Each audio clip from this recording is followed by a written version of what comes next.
Hi guys, welcome to a couple of rides. आप लोग नहीं जानते होंगे बट मेरी बाइकिंग की शुरुआत या मोटरसाइकिलिंग की शुरुआत पल्सर 150 के साथ ही हुई थी। In fact most of my learning happened on that bike. It was my trip bike, it was my stunt bike, it was my sports bike, basically an allrounder. और वो मोटो जीपी स्टाइल गियर बॉक्स जिसके सारे gear आगे चढ़ते थे was kick ass. I used to love it. और ये teaser देख के ऐसा लगा जैसे सारी यादें ताजा हो गई हूँ और लगा कि definitely mail is really back. और अब राइडर मेनिया के लॉन्च के बाद मुझे ऐसा लगता है कि ये दोनों बाइकें मार्केट में धूम मचा देंगी। Like the old times, they will be the best sellers and will rule the roads like no other bike. पर आगे चलने से पहले please like, share and subscribe the channel. And in this case comment करना मत भूलना। सारे questions आप मेरे कमेंट में डाल सकते हो। I will answer them every time you ask. In essence, Pulsar 250F will be a true sports tourer for India और एक true successor of the Pulsar 220।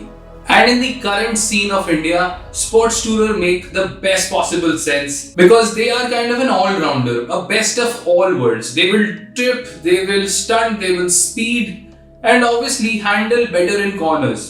Or Pulsar 250F will be something similar. Net, it's gonna be an all-rounder which will let you grow further in the motorcycling scene. Whether you want to do off-roading, on-roading, track, road touring, whatever the niche that you pick after the 250 segment, this will help you do that because it's an all-rounder and it will show you all aspects of biking in its true sense. और दूसरी तरफ 250N, which is a naked bike, will also do something similar but without the fairing. It is nonetheless very capable, but it just gives you that naked raw styling. और इसीलिए मुझे लगता है कि इस सेगमेंट में कोई भी और ऐसी बाइक इन दोनों को compete नहीं कर पाएगी। So Pulsar 250 brothers will definitely rule the road once again. तो ये रहे 5 reasons why I think it's gonna do very well in the market and this is the best bike to pick up in this segment at least. Number 1, looks. देखो वैसे तो looks subjective होते हैं but overall lines and aesthetics of this bike are very sound and very soothing. From the DRL to the rear light, it's very poised and balanced. ऐसा नहीं है कि कहीं पे बहुत कुछ ज्यादा हो रहा है और बहुत कुछ कम हो रहा है। बहुत बैलेंस्ड लुक है और बहुत एस्थेटिकली प्लीजिंग लुक्स हैं। बहुत लोग इसको पसंद करने वाले हैं और हम इंडियंस, हम तो फेयरिंग के दीवाने होते हैं। वैसे तो दोनों ही बाइक्स F and N बहुत ही नेचुरल और न्यूट्रल स्टांस में रहने वाली हैं, but you can have a duck position in it as well. In case you want to speed up, you can also go down and race with it. With whatever the power band is, it's very healthy and very meaty to give you that wind blast or a racy feel. So it's going to be balanced for all worlds. As I said, all rounder होने वाले हैं दोनों ही packages. But out of the two, मुझे ऐसा लगता है कि fairing वाला version will sell more because हम लोग दीवाने होते हैं फेयरिंग के। तो fairing also gives you a better protection over higher speeds and touring के लिए काफी अच्छी होगी ये बाइक। नंबर 2, प्राइस बहुत ही कॉम्पिटिटिव है। इस पैकेज में और इस प्राइस में ये सारे फीचर्स लाना एक बहुत कमेंडेबल चीज होती है और जो बजाज हमेशा से करता आ रहा है। whether it's the first generation bike or it is today's generation bike, they have always been very very competitive. और दोनों ही बाइक्स एक ऐसे प्राइस पॉइंट पे आई हैं जहां पे आपको सोचने में मजबूर कर देंगी कि ये नहीं लें तो और क्या लेंगे। बिकॉज पैकेज इतना ही अच्छा और राउंडेड है that in the bracket of pricing and in the competitive segment that these bikes are in, they are a very very nice and promising package. और मैं तो यहां तक भी कहूंगा कि थोड़े दिनों तक, कुछ महीनों तक ये बाइक शायद एडवांस बुकिंग में ही अवेलेबल होगी बिकॉज बुकिंग बहुत ज्यादा आने वाली है इस बाइक पे। तो मुझे लगता है कि demand will be more than the supply, तो हो सकता है आपको वेटिंग पीरियड भी देखना पड़े। But being Bajaj which is the production king of motorcycles all over the world, I think they would be able to meet whatever demand there is in the market. Number 3, technology. वो बजाज ही क्या जिसमें technology भरपूर ना हो. See, from the DTSI days to till today, the machines have been up to date with technology when it comes to Bajaj motorcycles. Similar case scenario is with this bike. चाहे USB mounting bracket देख लें आप, जो बड़ी neatly hidden है tank flap के नीचे, which a lot of manufacturers don't do. They will put in a USB device, but they will not hide it in the plain sight, which Bajaj has done, and that takes a lot of thinking. Small things, detailings, but thinking. चाहे LED lights का package ले लें, bike engine से लेके electronics तक काफी अच्छी loaded है. अब आप पूछेंगे rider modes. I don't think इस प्राइस पॉइंट पे राइडर मोड्स की बहुत ज्यादा जरूरत होती है, और इस पावर बैंड में भी पावर बैंड्स मुझे लगता है बहुत ज्यादा कामयाब होते हैं. They are just a selling gimmick which will detune the power even further. I don't think इस BHP की बाइक के लिए एक राइडिंग मोड की जरूरत कभी भी रही है और कभी भी होगी. But if you are into it, then maybe you will miss out on those. But I truly think the true riding pleasure will be with less of the electronics intrusion in this bike. Lastly, but not least, meter console जो बहुत ही NEET और upmarket लग रहा है. It's very similar to one of the best bikes out there in the world, and high performance bikes जैसा console meter है. Thank God कि ये digital RPM नहीं बताता है और ये analog RPM बताता है, which is a very thrill inducing agent, at least to me, and I really appreciate it that they've kept it intact in this one, and also an additional digital console to support all the other features. Number 4, power. Power figures की बात करें तो 24.5 bhp और 21.5 Nm का torque ये engine produce करता है, which is a very healthy torque for doing anything, whether you are commuting or whether you are touring, whether you are touring with a pillion. This should be sufficient for everything. I remember मैं एक 17 bhp की bike पे लद्दाख होकर आ गया था, and ये तो 24 bhp है. I think power band is very very healthy. हम इसके ऊपर आगे भी डिस्कस करेंगे when I'm comparing all the power figures and feature figures with all the comparative bikes. So keep tuned. और ये engine is been mated with a 5-speed gearbox जो मुझे लगता है more than ample for anything है. आप इस पे टूर पे जा सकते हैं, स्टाइल वाली गेड़ी मार सकते हैं, गर्लफ्रेंड को घुमा सकते हैं, लोडिंग कर सकते हैं, आपको जो करना है वो कर सकते हैं. This is a very very healthy power band to use. All in all आपको एक बहुत अच्छा फीलिंग आने वाला है इस बाइक पे बैठ के और चलाने में भी, because of the healthy torque and the healthy bhp figures. Point number 5, Bajaj promise.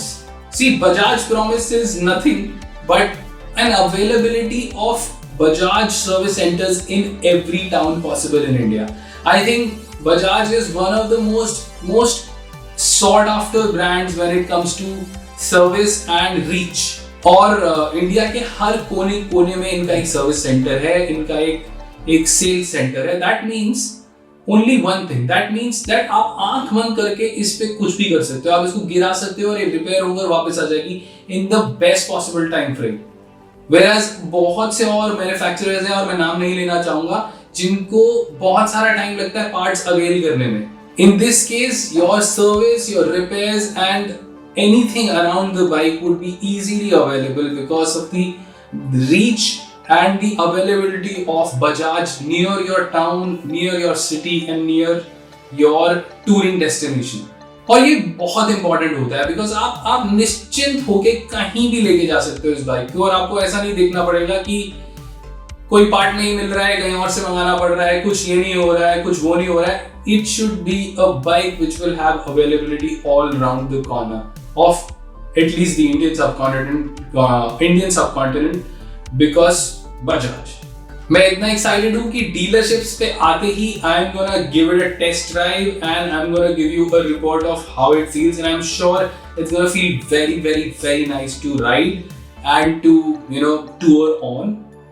और अगर आप छोटे सेगमेंट से अपग्रेड कर रहे हैं तो 250 segment will be a beautiful place to be. This is also known worldwide a quarter liter segment, but unlike performance bikes, this is a very comfortable, nice average giving overall neutral package for you to ride further comfortably. Pulsar 250 brothers will compete with Suzuki Gixxer 250, MT15, FZ25, Apache 200 V4 and many more. और एक बार हम लोग इन सब के power figures और feature figures एक बार compare कर लेते हैं। अब अगर पल्सर 250 के पावर बैंड्स देखें तो 24.5 PS at 8750 RPM and torque kicks in as low as 6500 RPM। इसका मतलब क्या होता है? देखो, जितना आपको इंजन खींचना पड़ेगा उतना आपको एफर्ट डालना पड़ेगा इसका पावर बैंड खींचने में। फॉर एग्जांपल, अगर हम जिक्सर SF 250 ले लें जिसका max torque is coming out at least 1000 RPM more, means that आपको 1000 RPM और खींचना पड़ेगा to get the right amount of torque out of that engine. And अगर आप इसका BHP फिगर भी देखें जिक्सर का तो 9300 RPM, दैट मींस जब तक बिल्कुल कान मरोड़ नहीं दिया होगा तब तक इसकी पावर ढंग से नहीं आएगी, because the max power is coming out at a very very high RPM। That means जब आप नॉर्मल यूज में आप इसको चला रहे हैं तो आपको बहुत ज्यादा खींचना पड़ेगा इंजन, दैट मींस एवरेज नहीं आएगी, दैट मींस आपको एफर्ट डालना पड़ेगा। It takes away from the overall usage of the engine. MT15 को देख लें तो ये 155 सीसी का इंजन है जिसमें 18.5 PS है एट 10,000 RPM। आप समझते हैं, जब तक मैं 10,000 RPM पे नहीं जाऊंगा इसका पावर बैंड ही नहीं होगा। मतलब बीच वाले जोन में इसका टॉर्क और पावर बैंड ऑलमोस्ट नील बटा सन्नाटा होगा। और 13.9 Nm की टॉर्क 8500 RPM पे आप समझ लें कि 13 Nm की टॉर्क, मतलब जैसे मैंने इसको लोड किया इसकी बैंड बच जाएगी। That means I don't think I can tour with this. Whereas if I see Pulsar 250, एक healthy amount of torque which is 21.5 Nm comes out at as low as 6500 RPM,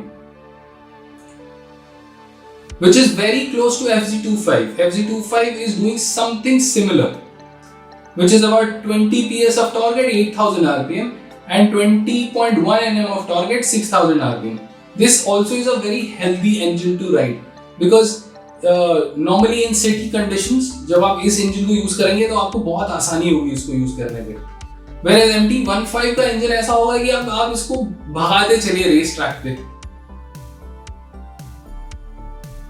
अब आ जाते हैं Apache 200 V4 पे, which is a 197 cc engine which is close to 100 cc.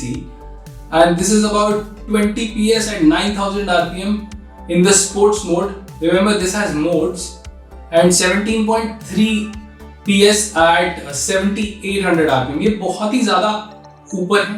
एक तो sports mode में 20 PS लेने के लिए भी 9000 RPM तक गाड़ी का इंजन भगाना पड़ता है। और टॉर्क फिगर्स देखें तो 17 Nm टॉर्क एट 7250 RPM, जो मुझे लगता है लो है। In the kind of bikes that these are, मुझे लगता है कि टॉप फिगर्स थोड़े से ऊपर होने चाहिए, बिकॉज आप स्टॉप एंड गो ट्रैफिक से लेके गंदे पॉथहोल्स और पानी के पडल्स में से सब में से निकालते हैं। तो torque is very healthy for this. Torque will take you out of conditions, out of tricky conditions. Road climb करना हो या माउंटेन क्लाइंब करना हो, torque will be a healthy input to your BHP. Although they work in tandem, but without torque there is no BHP. दम नहीं होता ना। अब आ जाते हैं ट्रांसमिशन पे। तो Pulsar 250 is with a 5-speed transmission.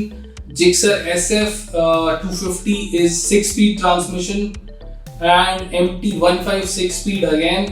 FZ25 is 5-speed. Apache 200 is 5-speed transmission. मुझे ऐसा लगता है कि इस रेंज की बाइक्स में 5-speed transmission is more than enough, rather than getting lost in the series of gears and getting the best possible power in the best possible gear. 5 gear is just the right means. I don't think छठे gear से कुछ ज्यादा फर्क पड़ता है। ऐसा नहीं है छठे गियर से बहुत तेज चल जाती है गाइस, कुछ नहीं होता। इट्स जस्ट बेसिकली अगर इतना पावर है तो 6 पार्ट में डिवाइड कर दिया गया है, और इतना ही पावर है वो 5 पार्ट में डिवाइड कर दिया गया है। ऐसा नहीं कि छठा गियर डालने से पावर बढ़ जाती है, ध्यान रखिएगा। तो ये बहुत सारे मार्केटिंग टूल्स होते हैं आपको कंफ्यूज कर देने के लिए। मुझे लगता है कि ये अपाचे 200 V4 4V का जो स्पोर्ट मोड है वो भी जो मोड्स हैं, राइडिंग मोड्स हैं, वो भी एक मार्केटिंग टूल ही कह लीजिए। बिकॉज 17.3 bhp से 20 bhp में मुझे नहीं लगता बहुत ज्यादा डिफरेंस आता है, और चलाने में हाँ थोड़ा बहुत पता लगता है। बट इस bhp की बाइक में मुझे पता नहीं मोड देने का फायदा क्या है।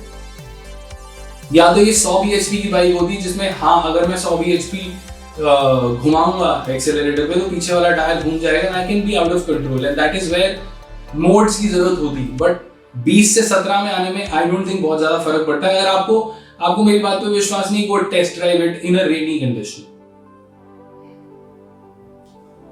फ्यूल कैपेसिटी की बात करें तो फ्यूल कैपेसिटी 14 लीटर है, which is best for this kind of bike. As I said again, touring में बहुत हेल्प करने वाला है। ये 12 litre 10 litre I don't think they make much sense.